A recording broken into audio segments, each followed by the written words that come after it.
In the 1950s, The Church of Jesus Christ of Latter-day Saints sponsored a Sunday evening radio service that was broadcast from Temple Square in Salt Lake City.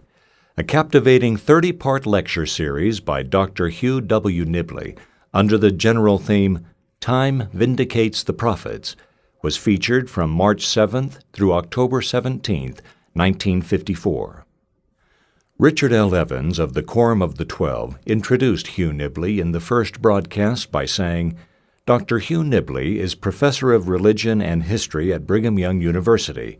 He is widely known in the fields of ancient literature, philosophy, and religion, and is the author of a number of studies dealing with questions of importance for our time in relation to the learning of the ancients. Although recorded in 1954, the messages delivered in this broadcast are as interesting and relevant today as they were then, and they represent the characteristic Nibley style so many have come to appreciate. This extraordinary collection can appropriately be called Vintage Nibley.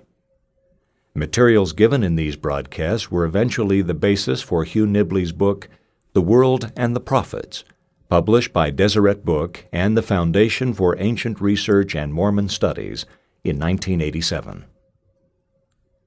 Time Vindicates the Prophets.